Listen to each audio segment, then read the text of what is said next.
Welcome to our YouTube channel. Today, we bring you a story full of surprises and hidden angles that few people know about. Don't leave just yet. Just when you think you've figured it all out, there are fascinating and meaningful details waiting for you at the end of the video. Let's explore together and uncover the special message this video has for you. Are you ready? Let's get started. The Cherokee are a people born from the soil of North America, their legacy stretching deep into the roots of time. Their bloodline flows from the ancient Iroquois lineage, tying them to a proud heritage that predates the arrival of foreign settlers by centuries. Their name, Cherokee, stirs curiosity and debate among scholars and historians alike. Some believe it was derived from the Choctaw, a neighboring tribe that whispered of these powerful people, while others trace its origin to the mighty Iroquois Confederacy, from whom the Cherokee may have diverged. Yet another theory suggests that it was born from the Creek word Cherokee, meaning people of a different speech.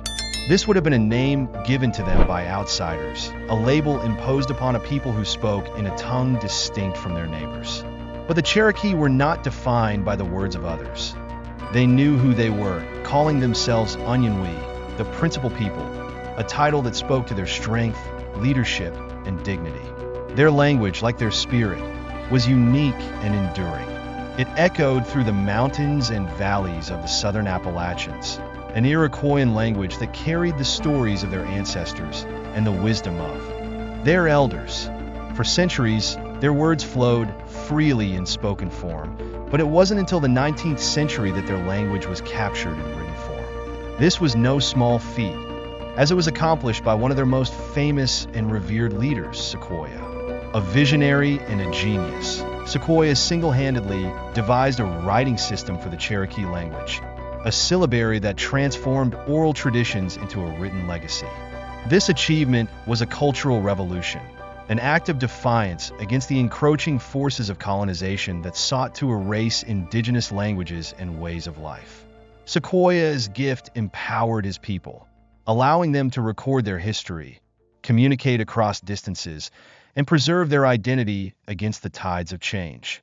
But where did these people come from, these proud Onyenwe? Anthropologists and historians have long debated the origins of the Cherokee, crafting two main theories. The first posits that the Cherokee were latecomers to the lands of southern Appalachia, arriving after migrating from northern regions near the Great Lakes in the twilight of prehistory. This theory paints a picture of a great journey, a migration of an entire people who sought a new home among the rugged mountains and fertile valleys of the Southeast. It speaks of resilience, of a people who adapted to new surroundings, learned the ways of the land, and thrived. Yet, there is another theory, one that claims the Cherokee had always been there. This theory suggests that the Cherokee were not migrants, but the original inhabitants of the southern Appalachians, their ancestors having lived in those lands for millennia. This would make them one of the oldest peoples of the region, their connection to the land as old as the mountains themselves. The Cherokee, under this view, were not newcomers but ancient stewards of the land, their culture evolving in tandem with the forests, rivers, and valleys that surrounded them. Whether they were migrants or natives, one truth remains clear. The Cherokee carved out a powerful presence in the Southeast, becoming one of the most influential tribes in the region. Their society was rich and complex, organized into a clan system that governed everything from politics to marriage. There were 7 clans, each with its own distinct role in Cherokee life. These clans were not mere family units. They were the foundation of the Cherokee's social, political, and religious structures. The people adhered to a matrilineal system, meaning descent, and inheritance were passed down through the mother's line, a system that empowered Cherokee women in ways that were rare in other societies of the time. Religion and spirituality were woven deeply into the fabric of Cherokee life. They believed in balance, harmony, and the sacred relationship between humans and nature. Every action, every ritual was tied to maintaining this balance. Their world was animated by spirits that resided in the rivers, the mountains, the trees, and the animals. These spirits were honored and respected, for they held the power to bring both prosperity and misfortune. The Cherokee held sacred ceremonies throughout the year, with one of the most important being the Green Corn Ceremony, a time of renewal, forgiveness, and thanksgiving. However, their history is not one of unbroken peace. The Cherokee, despite their strength and their connection to the land, would face waves of hardship and conflict as the forces of colonization bore down upon them. They fought to defend their land and their way of life, engaging in both diplomacy and warfare with European settlers and other indigenous tribes. Yet, even as they faced the growing threat of foreign powers, the Cherokee maintained their sovereignty, crafting treaties, and navigating the treacherous waters of 18th and 19th century politics. By the early 19th century, the Cherokee had adapted to the changing world around them. They embraced aspects of European culture, adopting farming practices, creating written laws, and even establishing a constitution modeled after that of the United States. But this adaptation was not enough to protect them from the relentless expansion of white settlers. The discovery of gold in Cherokee territory in 1828 marked the beginning of the end for their sovereignty. Greed and the hunger for land led to the passing of the Indian Removal Act in 1830, which would culminate in the infamous Trail of Tears, a forced march that saw thousands of Cherokee people driven from their ancestral lands and relocated to the harsh plains of present-day Oklahoma. The Trail of Tears is a scar on the history of the United States, a tragedy of epic proportions. Thousands of Cherokee men, women, and children perished from disease, exposure, and starvation as they were herded westward like cattle. They were forced to abandon the lands that had nourished their ancestors for generations, leaving behind the graves of their forebears and the homes they had built with their own hands. It was a journey of unimaginable suffering, but also one of incredible resilience. Despite the horrors they faced, the Cherokee endured. They rebuilt their society in the unfamiliar territory of the West, holding on to their language, their culture, and their identity. The Cherokee's story is one of survival against all odds. It is a tale of a people who were shaped by the land and who in turn shaped it with their presence. Though they faced centuries of struggle and loss, the Cherokee remain a powerful symbol of endurance, strength, and the unbreakable bond between a people and their heritage. Their legacy continues to live on, not just in the stories of their past, but in the voices of their descendants who carry their history forward into the future. The Cherokee are one of the most renowned indigenous peoples of North America, hailing from an ancient lineage tied to the Iroquois-speaking nations. Their presence echoes through the corridors of history, a people whose origins have been the subject of fascination for scholars and historians alike. The name Cherokee itself stirs mystery. Some say it may have come from the Choctaw, or perhaps from one of the powerful Iroquois Five Nations.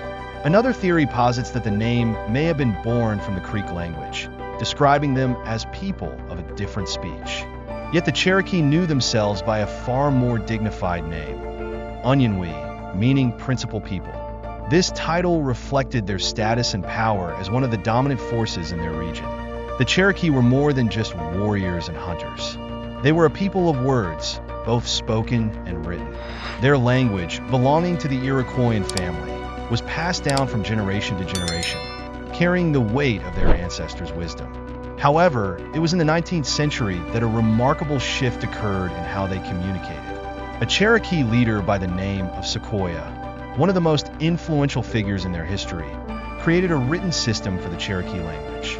This innovation revolutionized their society, allowing them to record their history, communicate across distances, and preserve their cultural identity in the face of increasing pressures from external forces.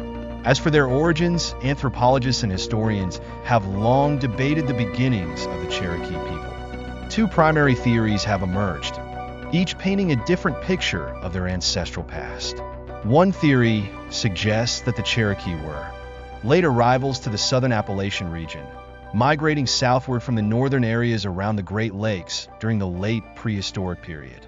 This narrative paints the Cherokee as a resilient people, journeying across great distances, driven by unknown forces to find a new home in the rugged landscapes of Appalachia. On the other hand, some believe that the Cherokee have always been a part of the southern Appalachian region. This theory holds that their roots run deep into the very soil of these lands, their ancestors having lived there for thousands of years. Whether they were newcomers or original inhabitants, one thing is certain. The Cherokee established a formidable presence in the Southeast, becoming one of the most influential and resilient indigenous nations in North America. Their story is not just one of survival, but of adaptation and endurance. Despite facing waves of colonization, warfare, and forced removal, the Cherokee continue to thrive, preserving their language, culture, and traditions. Today, they stand as a testament to the strength and resilience of indigenous peoples throughout history. The Cherokee society was one of balance, deeply intertwined with the land and nature that sustained them. Their economy, like that of many other southeastern tribes, was largely agrarian, revolving around the cultivation of crops that not only fed their people, but also formed the backbone of their communal life. Corn, beans, squash, sunflowers, and tobacco grew in abundance, providing sustenance and, in the case of tobacco, spiritual significance. These crops were known as the Three Sisters, staples of indigenous agriculture, which were grown together in a symbiotic relationship that enhanced soil fertility and maximized yield. Yet the Cherokee were not only farmers. Their skills as hunters were legendary, with men venturing into the dense forests in pursuit of larger game like deer, bear, and elk. Armed with finely crafted bows and arrows, they would hunt with precision, bringing back meat that would sustain their people through the harsh seasons. Smaller animals like raccoons, rabbits, squirrels, and turkeys were no less important. And for these, the Cherokee had perfected a unique hunting tool, the blowgun. Made from long cane stems, these blowguns could propel darts made of wood and feathers with stunning accuracy, providing an efficient means of gathering smaller prey. Fishing, too, was a vital source of nourishment. The Cherokee used hooks and lines, spears, and elaborate traps to catch fish from the rivers and streams that crisscrossed their lands, while they also gathered wild plants, roots, greens, berries, and nuts, providing them with a diverse and nutritious diet. Clothing among the Cherokee was practical yet varied, adapting to the seasons and the availability of materials. The people dressed in woven cloth or deerskin, which offered both comfort and protection. Women typically wore dresses, while the men favored pants, and all wore shoes suited for traversing their rugged, often mountainous terrain. In winter, they donned cloaks made from woven cloth or fur to guard against the cold, their attire reflecting both their resourcefulness and their intimate connection with the animals they hunted. One of the most fascinating aspects of Cherokee culture was the diversity of their hairstyles, which often varied significantly from one clan to another. These styles were not merely a matter of personal expression, but also carried social and spiritual meanings. Some clans favored elaborate braids, while others might wear their hair short or even shaved in specific patterns, each style telling a story about their identity, their role within the clan, or their status in society. The Cherokee were not only skilled at surviving, they were masters at thriving, weaving together the threads of their environment, their traditions, and their ingenuity into a tapestry of culture that was as rich and varied as the land itself. This intricate society, built on the foundations of agriculture, hunting, and community, allowed the Cherokee to endure for centuries, their way of life evolving with the seasons, but always grounded in a deep respect for the natural world. The Cherokee people, by the time of European contact, had built a rich, settled society deeply rooted in agriculture and community. Their villages, approximately 200 in total, sprawled across the southeastern landscape, each one bustling with life and activity. Unlike many of the nomadic tribes of the Great Plains, the Cherokee had established large, permanent towns, with some villages consisting of as many as 60 homes. These towns were not just clusters of residences. They were organized centers of social, political, and spiritual life. Each town featuring a prominent council house where community members gathered to discuss important matters and engage in religious ceremonies. Within the council house, a sacred fire burned continuously, symbolizing the heart of Cherokee society and the connection between the people and their spiritual beliefs. Cherokee homes were marvels of practical design and craftsmanship. In earlier times, the Cherokee built wattle and daub houses, structures made from a framework of interwoven branches shaped into a dome-like form, resembling an upside-down basket. This framework was then plastered with mud, creating walls that were both sturdy and insulated. These homes were partially sunken into the ground, providing natural insulation and protection from the elements. As time passed, however, the Cherokee began to adopt different architectural techniques, moving toward the construction of bark-roofed, windowless log cabins. These cabins had a single door and a smoke hole in the roof, an opening that allowed smoke from the indoor fire to escape. While the style of their homes evolved, the Cherokees' deep connection to the land and their communal lifestyle remained constant. The Cherokee people exhibited a remarkable diversity in their appearance, with men expressing their individuality through various grooming and hairstyle choices. Some men were clean-shaven, while others sported beards that ranged from well-kept to wild and untamed. Hair was another marker of personal identity. Some men chose to shave their heads completely, a style that was both practical for battle and symbolic in certain contexts. Others preferred to wear their hair in a top knot or tied back in a ponytail, reflecting their clan's traditions or personal preference. These varied styles offered a glimpse into the rich tapestry of Cherokee life, where even personal grooming carried deeper cultural significance. Thank you for taking the time to watch today's video. If you found this story interesting and meaningful, don't forget to hit like, subscribe to the channel, and turn on the notification bell so you won't miss any exciting content coming up. Leave a comment to share your thoughts. We're eager to hear from you. See you in the upcoming videos with more unique and meaningful stories. Stay with us.